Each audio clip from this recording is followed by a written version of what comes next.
podían ser desde la más simple un cambio de la... Las indicaciones de las artroplastias después de fractura de acetábulo, he recorrido un camino largo hasta las conclusiones que quiero presentarles a ustedes, lo cual significa que no pueda seguir recorriendo otro camino distinto en el tiempo y llegar a conclusiones diferentes. Pero creo que, de acuerdo con la bibliografía, vamos por el camino adecuado. Este es un paciente que tenía 26 años aquí, tiene una fractura de las dos columnas muy compleja. Vemos aquí la reconstrucción 3D como una fractura con una gran conminución en la columna anterior y también en esta 3D sustrayendo a la cabeza cómo hay un desplazamiento de la columna posterior completo con una gran conminución de la pared posterior que penetra hacia la escotadura ciática mayor. Hicimos una reducción y 10 años después este paciente tiene un grado razonable de vida, una movilidad bastante adecuada y la articulación permanece en una situación bastante considerable. Este es otro caso, es una chica de 36 años que nos enviaron después de un mes de esta fractura también de las dos columnas y que le hicimos una reducción también abierta por una doble vía, también simultánea, y 10 años después la articulación es bastante parecida a la otra, tiene un resultado también funcionalmente bastante bueno. Y este es un caso de un paciente que iba por la autopista cercana a nuestro hospital, entonces tenía 35 años y vemos cómo tiene aquí una fractura transversa con un gran desplazamiento medial de la cabeza y también en este lado acompañado de una fractura de fémur. Este paciente tenía una gran abrasión abdominal y no pudimos hacerle una vía anterior y por tanto fuimos por vía posterior a reducir la cabeza. Vemos que aquí está luxada medialmente, aquí está centrada, aunque la línea ileopectínea no está bien en continuidad y 30 días después hicimos esta osteosíntesis y también la del otro lado. Este es el seguimiento a los 9 meses y este es el seguimiento a los 11 años. Tiene también una gran congruencia articular y vemos aquí una gran movilidad. Este paciente había sido campeón de Europa de moto acuática y tiene una increíble capacidad de sacrificio para la fisioterapia y esto es fundamental. Hemos aprendido, y también la bibliografía lo dice en los últimos años, que la artroplastia en pacientes jóvenes no tiene lugar. Debe tener lugar exclusivamente la osteosíntesis, por muy malo que parezca el caso, y una reducción que sea menos de óptima. También hemos aprendido sobre los ancianos. Este es un paciente en el año 2000 que tuvo esta fractura acetabular. Esperamos, es una fractura transversa, perdón, en T. Esperamos a que hicieran una consolidación y una coxartrosis y después le hicimos la artroplastia. Vemos aquí cómo la radiografía de inicio es agosto de 2000, julio de 2001 y octubre de 2002. Este camino de 2 años es un camino cargado de dolor, no es un camino fácil, es algo que nos parece muy interesante que consolide, pero no tanto al paciente. Y por otra parte, determinadas fracturas que tienen un gran riesgo, sobre todo aquellas que tienen una medialización de la columna posterior, un gran riesgo de no consolidación. Hemos aprendido también en los ancianos que es mejor hacer la cirugía en un solo tiempo de forma precoz. Y algo nuevo que está muy de moda, que es la osteosíntesis percutánea, una cirugía que nosotros pensamos que es muy útil en las fracturas pélvicas, pero absolutamente inútil en las fracturas acetabulares. Las fracturas acetabulares son fracturas articulares y las fracturas articulares, sobre todo en la pelvis, es muy difícil reducirlas a distancia. Vemos cómo esta articulación está bien, parece un corte de TAC sagital, parece que es un magnífico caso para atornillar, pero lo que vemos aquí, el domo está compactado y existe un gran escalón y una lesión del cartílago. Y esta lesión es imposible reducir mediante cirugía percutánea. Por tanto, también cuidado con la cirugía percutánea. Este es un trabajo muy interesante hecho del grupo de David Helfet, del Special Surgery. Controlaron 45 pacientes, está publicado relativamente recientemente, en 2010. 45 pacientes en los cuales observaron la reducción mediante radiografía, casi un 60% habían conseguido una reducción anatómica. Estamos hablando de ancianos. Mientras que cuando controlaron propiamente la reducción mediante tomografía computadorizada, vemos que había un 0% de reducción anatómica y un 50% de mala reducción, con un otro 50% de reducción imperfecta. Por tanto, nosotros también pensamos que la cirugía de los pacientes ancianos, fundamentalmente octogenarios, es una cirugía de artroplastia y de artroplastia inmediata, no de artroplastia demorada. Hay muchas variables, obviamente. Nosotros hemos tomado algunas. Una es la edad. La edad y en relación con el estado de salud del paciente, obviamente no la edad cronológica. Utilizamos algunos estándares como la clasificación de Charlson para la comorbilidad y también ASA. No hay ninguna que mantenga una correlación entre el estado del paciente y la indicación quirúrgica, pero sí que nos da una guía. También el dolor. Esto en los casos ya más tardíos. El paciente es el que establece la indicación. La consolidación o no de la fractura, esto es capital. No se puede hacer una artroplastia en una fractura que está inestable, que no está consolidada. Si una fractura no está consolidada es que está en no unión. Y la no unión se trata mediante fijación rígida y si es atrófica, como son todas las del acetábulo, mediante aporte de injerto. Y por último el desplazamiento, fundamentalmente el desplazamiento de la columna posterior. Una columna posterior desplazada, no reducida y no sintetizada, es un fracaso seguro. Por tanto, consolidación de la fractura y estabilidad del implante. Bien, pues cuando decimos si artroplastia sí, artroplastia no, en qué tipo, debemos tomar una clasificación. La clasificación más simple es la de Le Tournel, donde se clasifican la columna anterior y la columna posterior y las distintas fracturas, sean elementales o complejas, que no vamos a analizar por razones de tiempo. Yo he traído aquí unas indicaciones generales que son las que practicamos. Cuando hay una fractura de la pared anterior, hay que ver si la cabeza está subluxada o no está subluxada. Como en este caso es una fractura de la pared anterior, la cabeza no está subluxada. Vemos aquí una proyección moderadamente ilíaca, no es perfecta.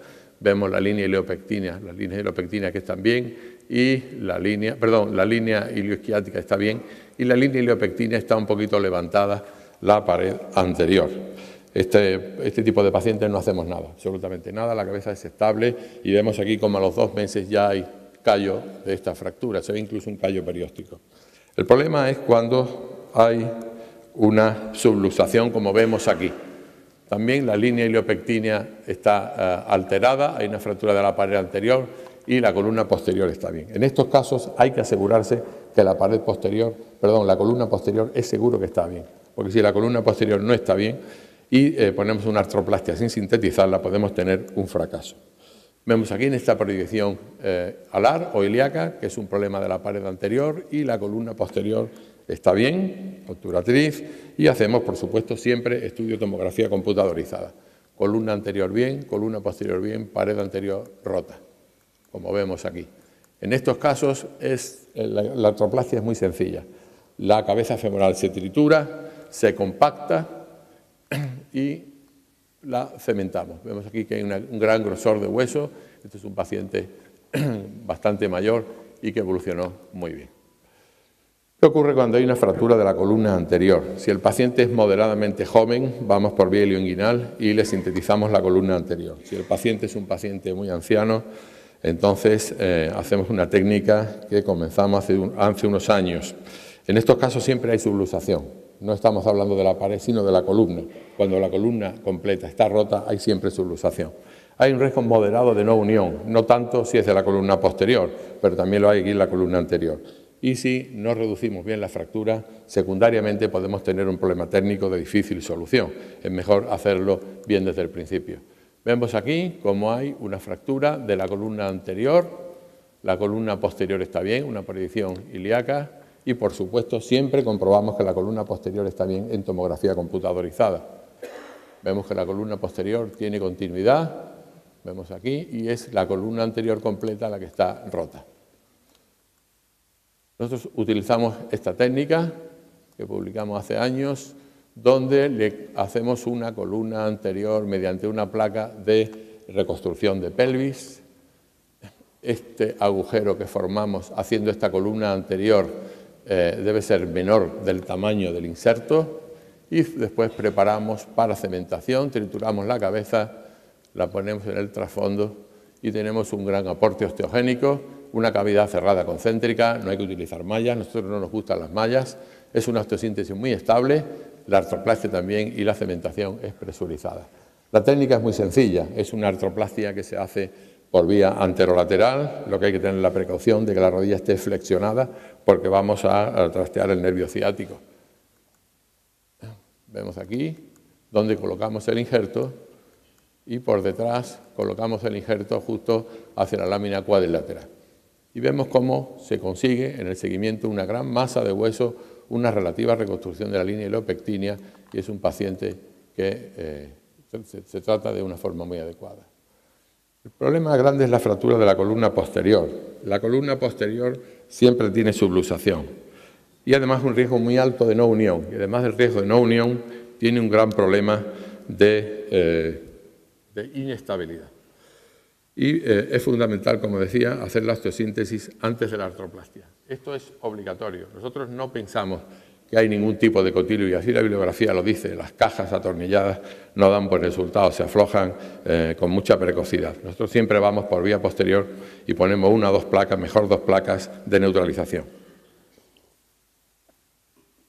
Como decimos aquí en la diapositiva, hay que evitar un problema técnico secundario. Tiene difícil solución cuando una columna posterior se ha medializado mucho y ha pasado mucho tiempo. Es muy difícil reponer la columna posterior a su sitio.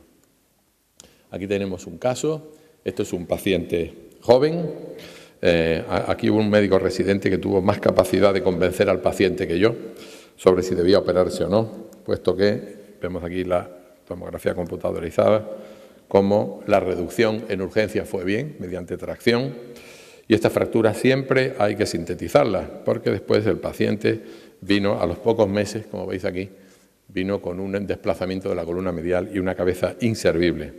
En este caso lo que hay que hacer es una artroplastia, trituramos la cabeza, refrescamos la fractura y le hacemos en el mismo tiempo una osteosíntesis de la columna posterior. En este caso utilizamos una placa de 4,5. ¿Y qué ocurre cuando están rotas la columna anterior y posterior? Obviamente es el peor de los casos. Siempre hay subluxación, el riesgo más alto de no unión y el problema técnico, si no se solventa, es mucho más difícil.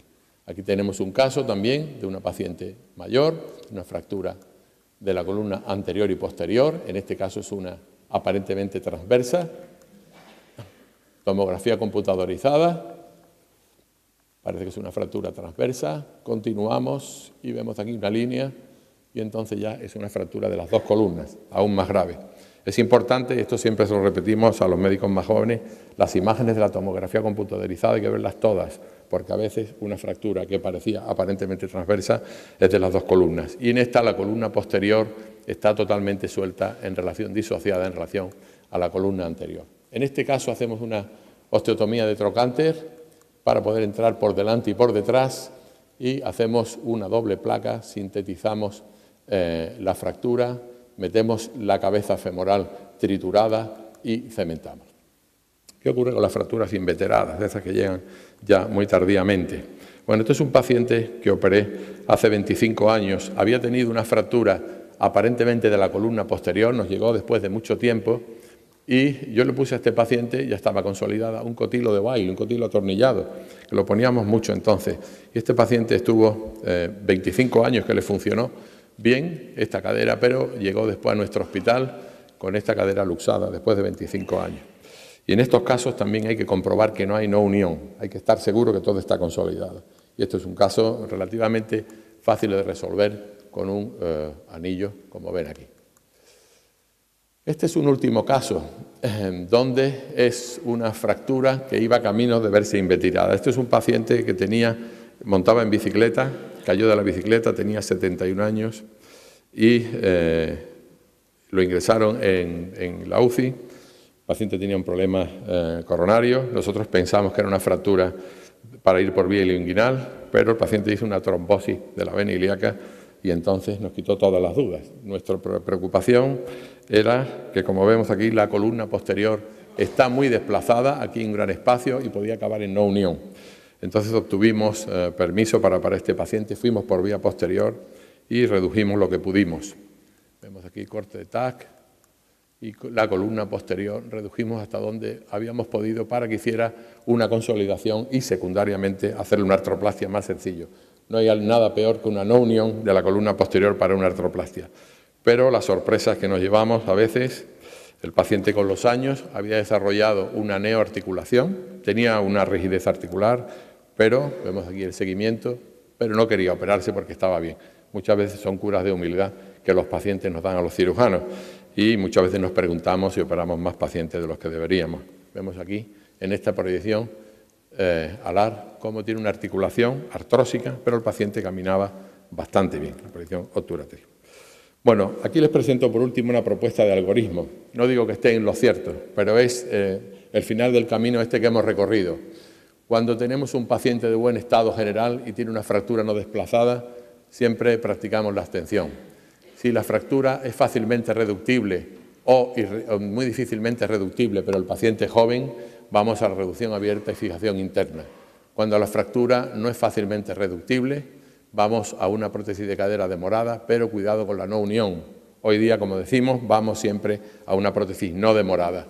Y en los pacientes jóvenes, reducción abierta y fijación interna, aunque no sea fácilmente reductible.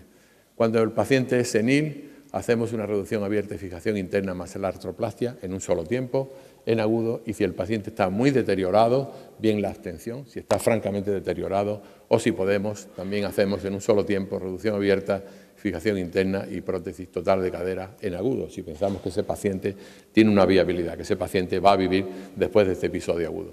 Pues nada más y muchas gracias.